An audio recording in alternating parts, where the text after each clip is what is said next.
Quels sont les personnages dans le parcours qui sont les plus riches du point de vue de l'acteur et de son travail de préparation?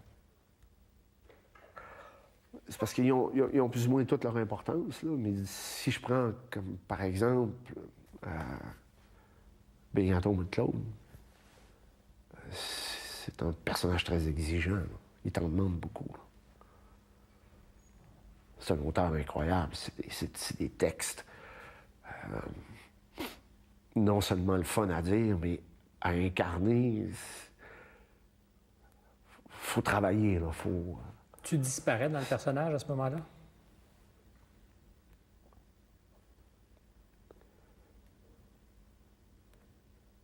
T'évolues dans le personnage. Tu te nourris du personnage. Tu rentres dans une facette de la vie que tu connais pas. Ça, c'est un des personnages qui m'a demandé d'aller explorer un univers que je connaissais pas. D'aller explorer le milieu de la prostitution chez les hommes, chez les jeunes. De passer une nuit avec, au moins, là, en plus, là, je veux dire, j'ai au moins passé une nuit entière avec un prostitué gay et ses clients.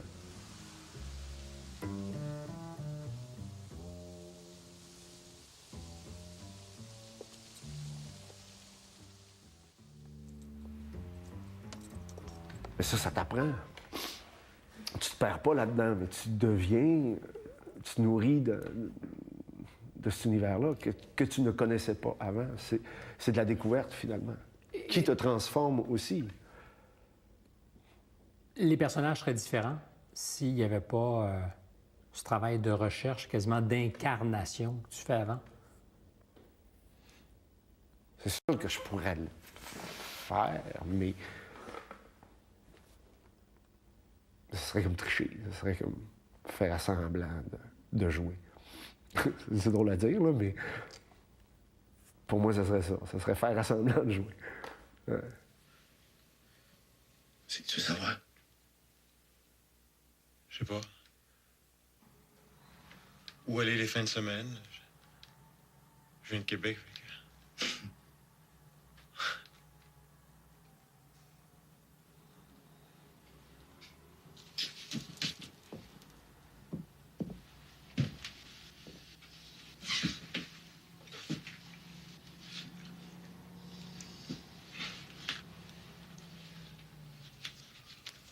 T'es parti, mon voyage.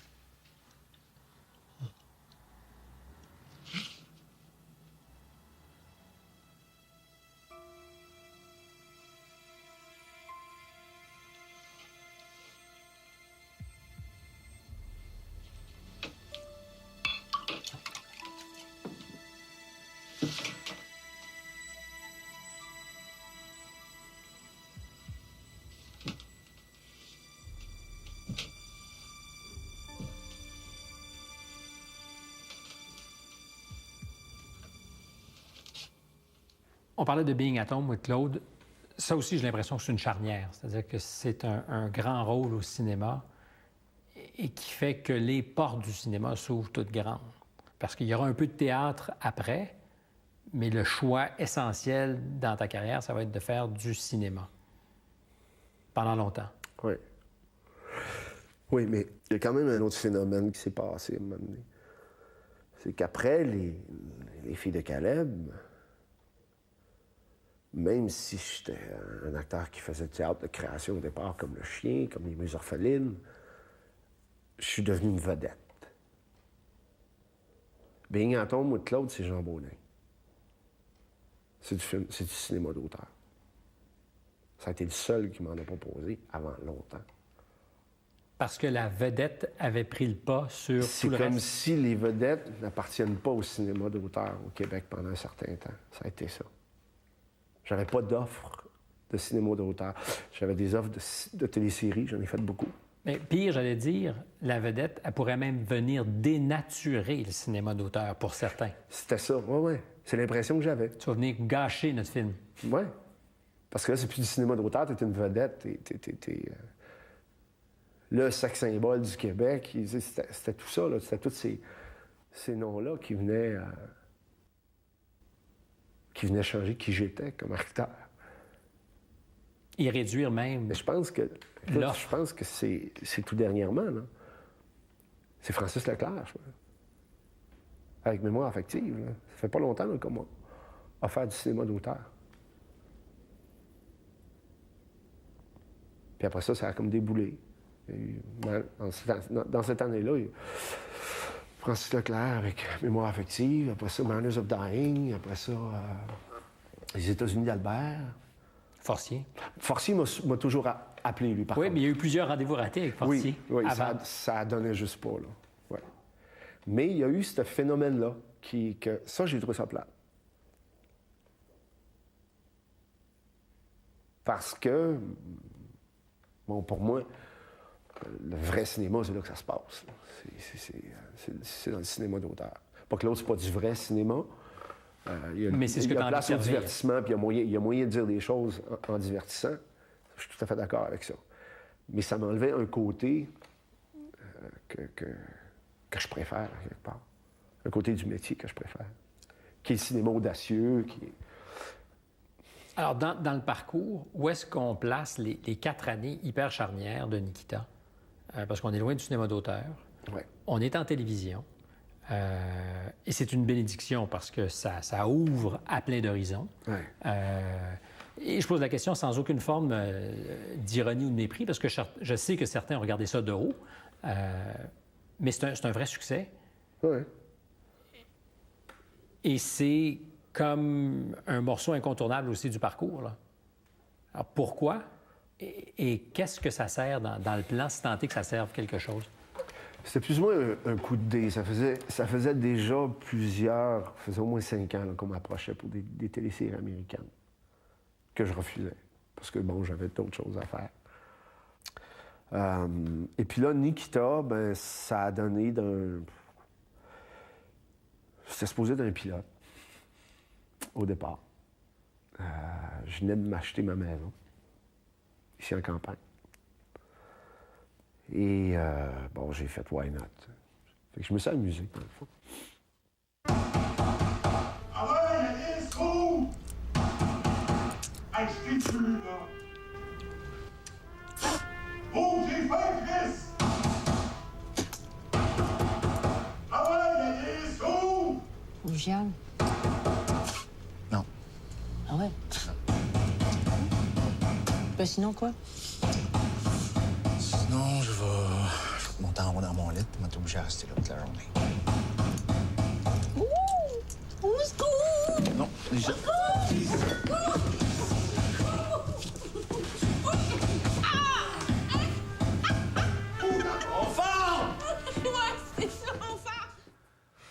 Mais c'est quelqu'un qui est très discret. On n'en parle pas beaucoup du travail, en fait. On n'en parle pas beaucoup. Mais il est beaucoup dans la gestation, je le sens. Tu sais, à un moment donné, je sens qu'il est beaucoup dans sa tête. Mais c'est quelqu'un qui réfléchit beaucoup. Tout le temps. Tout le temps.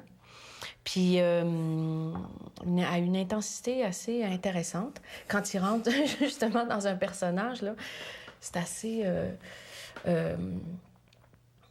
il est entier, en fait. Sur un plateau ou au théâtre, quand tu travailles avec, il est sans compromis. Ce qui est assez extraordinaire. Rare? Je dirais presque rare, en fait, là. C'est-à-dire qu'on aime tous être... Non, je rencontre des gens très impliqués, là, mais Roy a une certaine intensité qui est assez particulière. Puis quand je dis sans compromis, là, vraiment... Est-ce qu'il y a un risque à fréquenter cette portion de ce qu'on est avec la femme et l'homme qu'on aime? C'est très étrange. Je ne sais pas si c'est un risque, mais c'est un territoire très étrange à... je vais peut-être dire un gros mot, mais à dévierger de cette façon-là. C'est-à-dire à à observer, dans lequel évoluer du moins de cette façon-là. C'est-à-dire, c'est des parties de nous qui doivent ou qu'on préfère garder intime, dans l'intimité. Puis comme, en tant que couple, l'intimité est beaucoup plus dévoilée à l'autre, bien, c'est ça qui est très étrange comme barrière ou comme limite. C'est que tu as l'impression que l'autre en voit beaucoup plus de toi.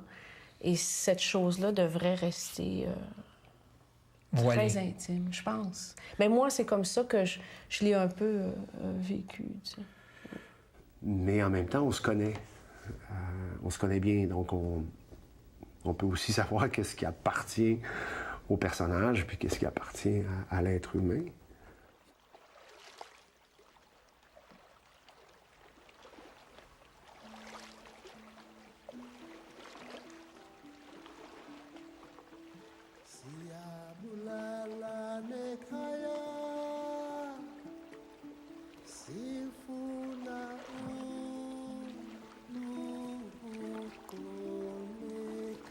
Maintenant, tout le monde veut oublier le Rwanda. Je permettrai pas que ça arrive. J'ai une mission à finir. Faut que vous me gardiez en vie. C'est un ordre.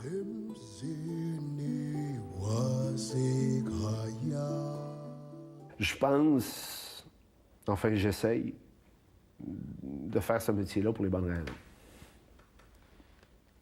Qui sont? C'est quelque chose que j'ai appris à l'école aussi. Enfin, c'est le respect que j'ai pour les créateurs, les auteurs, qui sont de raconter des histoires importantes, intéressantes, d'arriver avec un point de vue différent sur la vie, de contribuer à enrichir la société dans laquelle je vis. Pour moi, ça sert à ça, le cinéma. De faire comprendre, aider en tout cas à faire comprendre la réalité dans laquelle on vit. Mais faire un monde meilleur, c'est pas un petit objectif. Mais il me semble que c'est pour ça qu'on vit. C'est pour ça que tu es acteur?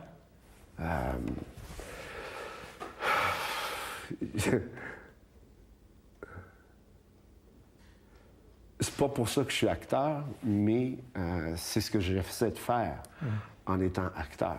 Je ferais n'importe quoi, probablement j'essaierais de faire ça aussi. Alors, un acteur qui réussit, il m'émeut, donc me change un peu? Oui, il t'apprend des choses.